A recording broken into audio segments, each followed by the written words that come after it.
Good afternoon, everybody. Keith Gillespie from York County, representing the 47th District in the Pennsylvania House of Representatives.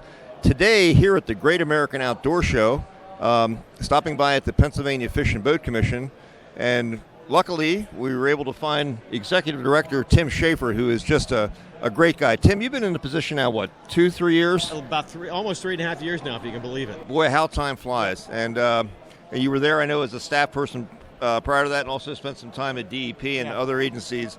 And I know the citizens and the outdoors men and women of the Commonwealth are extremely fortunate to have you, leading the agency and the great team that you had. Met a few of your colleagues here today. You have a wonderful display. How's the show been going? The show's been going great. People coming by. They're excited for trout season. We released our stocking schedules, which I know are popular among your constituents, and people keep coming up. They're excited. They're done with winter and they're ready to get out fishing. Yeah, for sure. And fortunately, it's been a pretty reasonable winter. Yeah. Are you getting many reports of ice fishing? We are, yeah. And so it's been great, especially in the northern tier. Although now's the time we start to get a little bit nervous. You get further into the winter.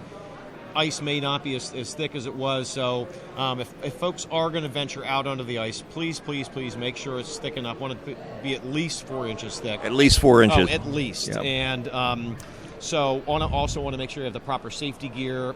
Wear your life jacket. There are float coats that people that are developed these days that'll keep you insulated as well as afloat if you fall in. Have proper safety equipment, ice alls, and don't go ice fishing alone. And if you have any doubt about the ice thickness, just stay off. Right. Literally, it's probably a matter of single-digit minutes before a fatal outcome would take place at this time of the year and in the coldest water. It is, and I know that you're familiar with that as a first responder.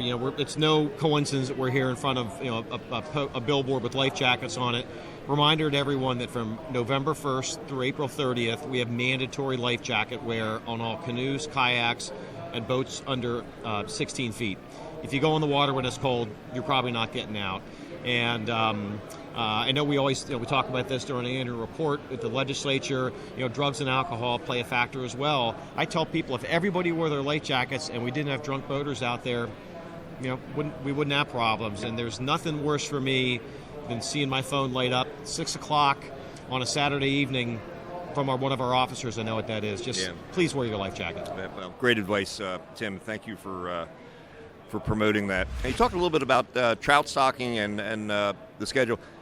This year, we're not having the early season. It's going to be statewide, same opener, and that's going to be April the 2nd. April the 2nd. Yep, okay. April 2nd. So the last 2 years, because of COVID, we were trying to spread that opening day pressure out. We found more and more that people like that, getting back to the traditional opening day. In many places, you'd have some crowding in the southern part. We'd have the early opener, and people go to the traditional opener up in the north. This will spread that fishing pressure out. It also gets our hatchery staff back to the hatcheries earlier. We got a lot of compliments on the fish this year. That was driven by the COVID year when we stocked the fish quicker.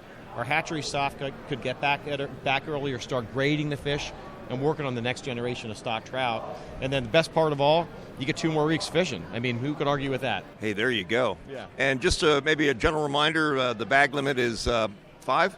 Yep, 5 trout, 7 inches each. 7 inches each. Each. A lot of people practice catch and release, but there's nothing wrong with taking a stringer full of fish home for dinner. Well, Tim, once again, thank you so much for the opportunity to spend a few minutes and those great tips for the viewers and all the great work that you and your staff are doing here at the show. Thank you so much. Thanks, Keith. Okay. Yep. Okay.